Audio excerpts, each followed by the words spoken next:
Ayan, hello po. Magandang umaga, magandang gabi kung nasaan panig tayo ng mundo, no? Pero dito sa Pilipinas po ay gabi na. Ayan. Mag-aalas 8 na yata ng gabi, ano? O, ayan po, sana'y nasa maayos kayong kalagayan, ano? Sa pagpapanood ng ating pangalawang video nito ngayong araw na to ng Lunes, ayan.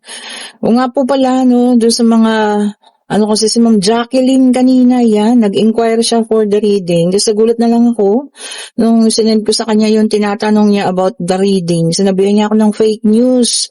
Madam, kung nag-expect po kayo ng free reading, Ma'am Jacqueline, ayan, pasensya na po kayo, ma'am, ha. Wala po akong free reading po.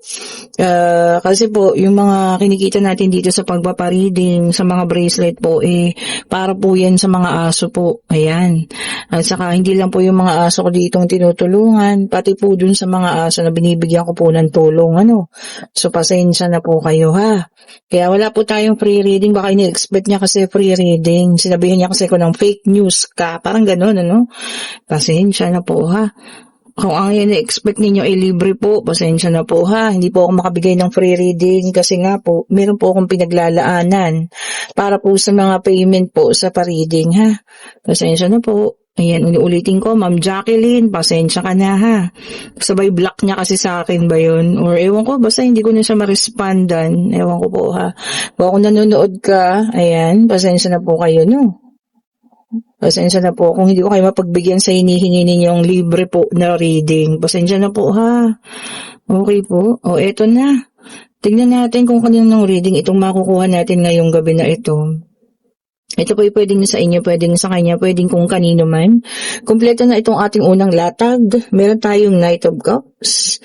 Meron tayong 10 of Pentacles. Meron tayong 9 of Swords. And we have here the Page of Cups or Knight of Cups. Ayan po, ha. So, kompleto na ito. Ayan, ha. Tingnan natin itong pangalawang latag. Ayan. Ayun, lumipad-lipad pa. And meron tayo ditong 5 of Pentacles. Ayan po, ano. Check pa natin. Check pa po natin, ha. Kulang pa ng 3. Ayan. Salamat po pala sa mga nag-order po ng ating mga bracelet, ha. Maraming salamat po sa inyo. And we have here the 3 of Wands. Bukas ko po ipapadeliver. Hindi ako nakatuloy kanina kasi merong humabol at kailangan ko ng i-cleansing. Para isang na lang po, no? Para isang bagsakan na lang dun. Isang puntahan. Salamat din po kay Madam na humabol. Ayan. Thank you so much po sa inyo, no? Labradorite tsaka Obsidian yung kay Madam. Ayan. And meron tayo ritong 4 of Cups. The Apathy card. Ayan. Check ba natin? O, isa na lang. Ayun, lumipad-lipad pa. At medyo malayo-layo. Wait lang po, ha. Eto na, nakuha ko na ang layo ng inabot. We have here the Queen of Swords. O, ayan. Okay po, no. So, dito sa situation ng lady na to, no, may nakikita ako dito na taong bumitaw na. O, ayan. Although alam niyo yun, napakahirap ng ginawa niyang naging desisyon. But alam mo yan, may panahon pa nga na parang pinagsisihan niya because parang sa tingin niya hindi okay, no? Hindi tama. Bumitaw na siya doon sa sitwasyon na, alam mo yun, sobrang hirap na rin kasi para sa kanya po, no? Kahit may kaunti pang pagmamahal or sabihin natin talagang mahal pa, bumitaw na siya dito, no? So siya na yung kusang umalis, ayun, ha. And kahit na na yung sinabi nung isa, no, umalis na siya. Feeling ko nandito kayo sa isang third party situation na parehas kayo na hindi niya kayang bitawan o kaya ikaw na yung nagdesisyon. Regardless lalaki ka o babae ka, ayan, ha, no gender specification tayo. Pero kung inaakala mo, no, kasi parang ang tingin sa'yo ng person, no, is kahinaan yun, naging mahina ka, parang pakiramdam niya pa nga hindi mo siya nilaban. Hindi po, kasi alam ka naman, magstay tayo sa ganung 'di ba? Sa ganun na sitwasyon. At sa kanya parang okay lang, no? Walang problema or whatsoever. Hindi mali po. 'Di ba? Parang pinagbibigyan mo siya lagi na okay lang kahit alam mong may iba pa, may isa pa, parang gano'n ano. Kasi tatlo, this is a three of wands, o 'di ba? And ang gusto niya magstay ka lang din, kaya sinabi niya naman sa'yo yung totoo. Tapos ngayon, parang ang tingin niya sa'yo is mahina ka because hindi ka nakapag-stay, o 'di ba? Hindi po ha. The Queen of Swords is here. O sabi ko nga regardless babae or lalaki, no, kahit ano pang sinabi niya sa'yo, ayan no. The Knight of Cups is here also. Maraming emosyon, maraming sinabi sa'yo, no. Minsan, yung iba nga nakakagalit, nakakasama ng loob, but still, no, talagang silently umalis ka.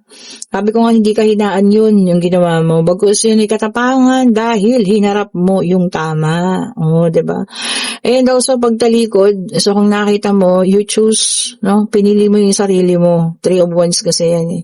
So isa lang yung kinuha mo, isang wands lang at tumalikod ka na, which is very good po. Oh, 'di ba? So ito naman yung mga kapalit, see, blessings are coming kasi tama yung ginawa mo. Kaysa magstay ka pa dito sa relasyon na to, na tatlo kayo, alam mo na nga, no. Tapos alam mo yun, pinipigilan kanyang umalis, maraming sinasabi, kaysa ganito, kaysa ganon. Pero mas pinili mo yung peace of mind, mas pinili mo yung katahimikan ng puso at pag-iisip mo. Tama po yun, ha? Hindi, sabi ko nga, no, hindi katangahan yung ginawa mo. Kasi yun yung pinipilit yung sinasabi sa'yo eh. Parang gano'n, ano. Siguro baka sinasabi niya, hindi ka nakapaghintay. Sinabi ko naman, maghintay ka, tatapusin ko lang, ganito, gano'n. But, you choose to live. Kasi alam mo na eh, wala nang pupuntahan. Narcissist yung tao, gusto niya lang kayong dalawa mismo sa buhay nito, no. Ayaw kanyang umalis, ayaw niya rin umalis yung isa. Wala siyang gustong bitawan po. Oh. 'Di ba? Napaka-narcissist, but alam mo yan, very good. Ang ganda po ng ginawa ninyo. Umalis kayo, no? You choose to live. And meron tayong 10 of Wands, ayan. Yun na nga, burdened na siya. Magpapahirap na rin sa'yo, no? Hindi mo na kaya. Hindi mo na kinakaya. Struggle na yung dating. Tama po yun. Pag hindi na kayang hawakan, di ba? Bitawan na. Mabigat ni, di po ba, no? Bakit mo hayaan mabigat na yung balikat mo, yung puso mo, kung kaya mo namang pwede kang umalis. O see, Four of Cups is here. Pagdating ng araw, siya mismo yung magsisisi po. Siya yung may regrets. Siya yung failure. Bakit? Kasi alam mo yun, baka pag nalaman ng isa, iwan din siya. O walang matira sa kanya, di ba? So, sino may regrets? Eh, di siya. Tapos ikaw, moving forward ka na. O, and enjoying your life. Di ba? Oh, tingnan mo, the same things, the Five of Pentacles. Talagang ano ha, sabi niya rito, no, struggle. Yes, struggle to sa'yo ngayon. Mahirap. Pero alam mo yan, tama lang. Minsan kadalasan pa nga, ano, kung ano yung tama, yun yung mahirap. Oo, di ba? Totoo yan. Sabi ko sa inyo. Minsan yung katotohanan at yung tama, yun ang mahirap gawin. O, di ba po? That's the saddest part. Kasi yun yung tama, napakahirap gawin yun. And we have here the Ten of Cups. Ayan, sabi niya naman dito, no? Do not worry kasi yung stability ng damdamin mo, kung hindi pa ito tapos, magiging stable din po yan, ha? Sa tulong ng family members mo, kaibigan, ayan. Yung mga ano mo, support group na nandiyan dyan, mga tunay, ha? Tunay na kamag-anak, tunay na kaibigan, lahat yan makakatulong po sa inyo para sa muling pagbangon ninyo. Oh, kahit pa sabihin ng ibang tao mahina ka kasi bumitaw ka, hindi, hayaan mo sila, malakas ka. Kasi napangatawanan mo yan. Okay? And we have here the Five of Swords. Ayan ha. Sabi niya rito, no, aggression, okay? So, naging aggressive or magiging aggressive itong taong iiwanan mo. But, huwag ka na magpapadala. Di ba? Do not look back, sabi nga. Huwag kang tumingin sa likod, but continue lang ha. And ito na nga, Ace of Cups, this is going to be a new beginning, no? Panibago para sa'yo. Ayan ha. New happiness, new love, baka maaaring may dumating pa, no?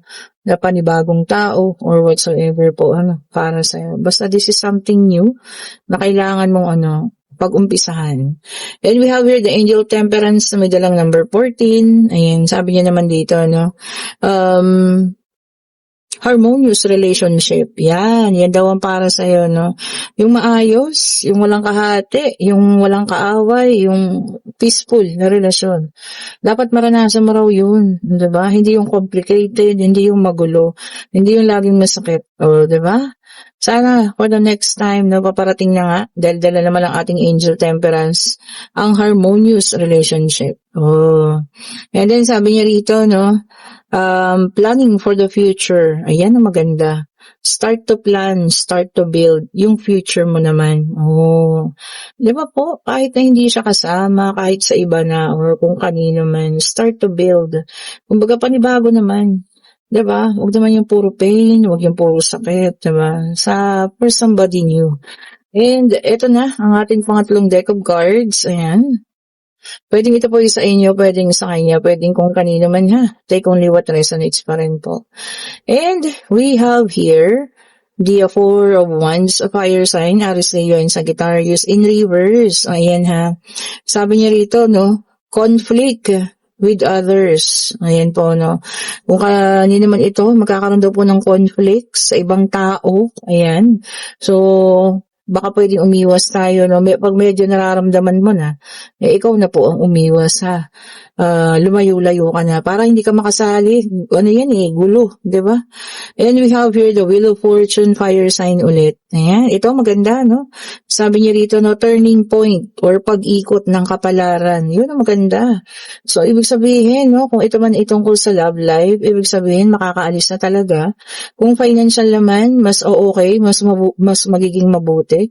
Ganon din sa trabaho, no? Baga, hindi natin ito maiiwasan. Pagbuti ng ating kapalaran, ano? Hindi na siya ganon kahirap, hindi na ganon kasakit. Oh. And we have here the Eight of Cups, water sign, Cancer, Scorpio, and Pisces. Sabi niya rito, no? Sabi niya rito, yung iba sa inyo, escapism, or umi-escape, yan. Iiwan. Ano ba to? Baka masangkot kayo sa isang, responsibilidad, tapos iiwanan. O, diba? Naku, wag naman ganyan. Mahirap yan, harapin kung ano man ang iyong magiging problema, 'di ba? Wag ninyong takasan, no. And we have here the Eight of Wands, fire sign ulit ito. Ayan, sabi niya rito, no, waiting for someone, for some of you, merong iniintay. Kung ano man ito na hinihintay ninyo, ayan, maaaring kaperahan, pwedeng tao o kung ano man, ayan. So, ayun nga, waiting pa rin po. Kumbaga, wala pang marinaw na kasagutan o kung ano man, kung darating ba, nandyan na ba, so hindi pa sa malinaw, So, waiting pa rin ha. Wala naman sinabing hindi darating, pero sabi lang waiting. Ibig sabihin, maghintay. Pero ang mahirap, hanggang kailan? Di ba?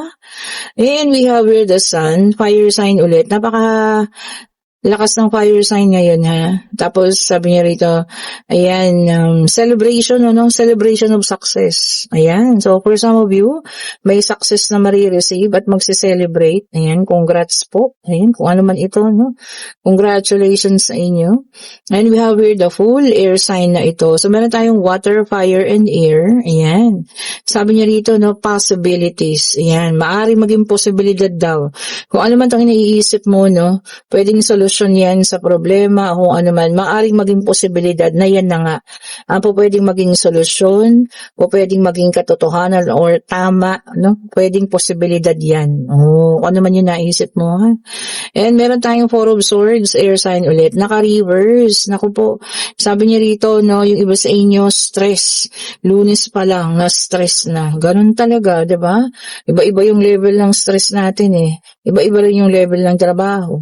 Baka naman sobrang hirap ng trabaho ng isang ito, di ba? Or ng dalawa o tatlong ito. Kaya Lunes pa lang, pakiramdam na nila, stress na sila. Sige po, kayo po umuwi at mag-relax na ha. Magpahinga, di ba? And akala ko hindi lalabas ang Earth sign, pero lumabas po ha. Taurus, Virgo, and Capricorn. So nandito ang lahat ng zodiac sign. Meron tayong Two of Pentacles. Ayan. Sabi niya rito, no, yung iba sa inyo, merong negotiation na gagawin. Pakikipag-usap tungkol saan kaya to. Pwedeng sustento, mga ganyan, or paghati-hati ng mga pamana o kung ano man. Basta kayo daw po yung makikipag-negotiate. Ayan, yun ang maganda, di ba? Para kayo hindi maloko o papag-isipan niyo mabuti ha. Kailangan makapag-negotiate at makipag-usap kayo. Pamana man yan, lupa, o ano man to may negotiation kayo, no? Eto na, kung meron tayong katanungan, pag-ibig, pangyayari, financial, kung ano man po ang gusto nyo malaman, Eto na, sabi sa inyo, ang aga. And ang sagot po ay no pa sa ngayon. Hindi po no, ang sabi niya, no. And sabi niya naman dito, marami tayong multiple possibilities na pwede pang gawin aside sa tinanong mo. 'Di ba? Meron tayong mga choices. Pwede tayong mamili doon. Pero yung kagustuhan mo na ngayon, hindi pa po. Okay po. So kung meron kang mga ibang option, yan muna ang gawin mo. Ayan, kung nagugustuhan yung ating reading, pa-like, pa-share, pa-subscribe, and hit na notification bell para lagi kayong updated sa mga bagong videos na nire-release natin. At kung kayo po yung nasa situational reading, no, na talaga namang, alam niyo yan, bumitaw ka na at talagang ang tingin sa'yo ng person mo is napakahina mo. Hindi po. Hindi kahinaan ang ginawa mo. Bagkus, tinama mo lang yung landas na para sa'yo. 'Di ba? Hindi po kahinaan yun. Tama po ang inyong ginawa, ha? Huwag kayong padadala. Move forward na. Enjoyin mo na yung mga paparating sa yung biyaya dahil sa tamang ginawa mo. Okay po? Thank you so much po for watching. Have a great evening. Ingat po kayo sa mga papauwi. Lumalakas ang ulan, sobrang dilim. Malakas po ang bagsak niyan at basta na may dala kayong payong, ha? Thank you so much po ulit sa lahat ng mga nag-order ng bracelet. Salamat po sa inyo. Sa lahat ng may gusto ng private reading para po sa Friday, kayo po yung mag-chat na, ha? Hindi po siya free reading, ha? Inuulit ko. Wala po akong sinasabi na free po, ha? At hindi po yun fake news dahil hindi ko sinasabing free ang private reading. Wala pong free na private reading. Thank you so much po ulit. Stay safe po sa inyo, ha? Bye-bye po.